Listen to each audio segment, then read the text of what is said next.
তো গাইস আপনারা দেখতেই পাচ্ছেন যে এত বড় একটা রেলওয়ে স্টেশন বোঝাই, কিন্তু এখানে দেখা যাচ্ছে যে মাত্র একটা কাউন্টারে চারটা কাউন্টারের মধ্যে শুধু একটা কাউন্টারে টিকিট দিচ্ছে। আর আপনারা লাইন ভিড়গুলো দেখতেই পাচ্ছেন, আপনাদেরকে আমি পিছন দিকে দেখাচ্ছি লাইন কতটা লম্বা।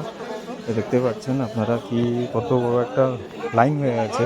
তার মধ্যে এখন ট্রেনের টাইম শুধু আর 5টা মিনিট আছে, আর ওরা এখন পর্যন্ত শুধু বসে বসে ঘুমাচ্ছে হয়তো, কিন্তু কাউন্টার 3টে টোটালি খালি। যেহেতু ওরা যদি দুজনও আসে তাহলে এই ভিড়টা হয় না, আর সময় মতো সবাই ট্রেনটাও ধরতে পারবে। কিন্তু আপনারা দেখতে পাচ্ছেন এইভাবে এই পরিস্থিতি হলে ওদের স্টেশনে কীভাবে মানুষ এইভাবে টিকিট কাটতে পারে। আপনারা নিজে দেখতে পাচ্ছেন ও পরিস্থিতি কীরকম হয়ে আছে।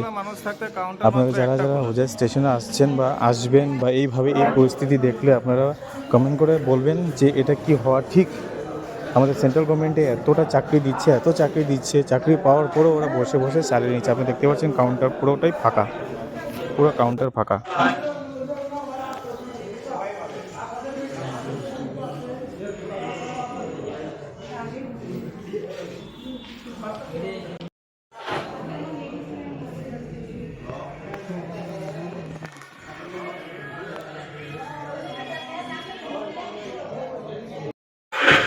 তো আপনারা দেখতেই পাচ্ছেন কি ধরনের লাইন হয়ে আছে।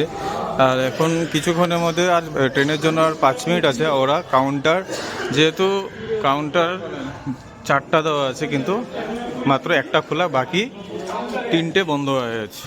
আপনারা দেখতে পাচ্ছেন।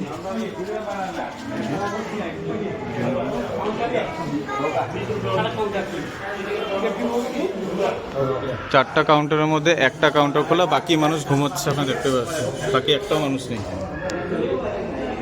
পুরো কাউন্টার খালি, শুধু একটা মানুষের।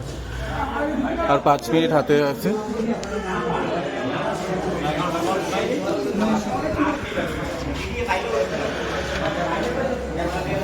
হোজাই রেলওয়ে স্টেশনের এই অবস্থা আপনারা দেখতেই পাচ্ছেন। আপনারা দেখতে পেলেন কতটা ভিড়ের মাঝখানে টিকিট কাটতে হলো। এতটা মানে পরিস্থিতি, বাজে পরিস্থিতি। রেলওয়ে এত চাকরি দিচ্ছে কেন যে ওরা, আমি বুঝতে পারছি না, বসে বসে কেন মাইনে নিচ্ছে। আরে ভাই 3-4টা কাউন্টার আছে, অন্তত একটা কাউন্টার তো নিয়ে বসাটা ঠিক নয়। কমসে কম 3টে কাউন্টার তো নিয়ে বসা ভালো। 3টে কাউন্টার নিয়ে বসলে এত যে আপনারা ভিড়টা দেখছেন, এতটা ভিড়টা হতোই না। আজকে এই ট্রেনটা যেভাবে ধরাধরি হয়েছে, এত হুলস্থুল করে ধরা হয়েছে, কিছু কিছু মানুষ তো দৌড়তে গিয়ে পড়েও গেছে। আমি রেলওয়েকে এটাই রিকোয়েস্ট করব যে আপনারা যেভাবে একটু ইন্সপেকশন করুন যে আপনাদের কর্মীরা কাজ করছে না, অথচ বসে বসে মাইনে নিচ্ছে। তো গাইজ আপনারা এই ভিডিওটাকে এতটা শেয়ার করুন যাতে সেন্ট্রাল গভর্নমেন্ট পর্যন্ত এই ভিডিওটা পৌঁছয়। তো সবাইকে এই ভিডিওটা দেখার জন্য অশেষ ধন্যবাদ, কিন্তু শেয়ার করবেন। আজকে একটা মানুষ মরে যেতে বেঁচে গেছে, এই দায়ী কে নেবে?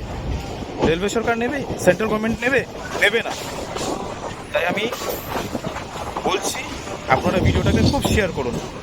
ধন্যবাদ। জয় হিন্দ, জয় ভারত।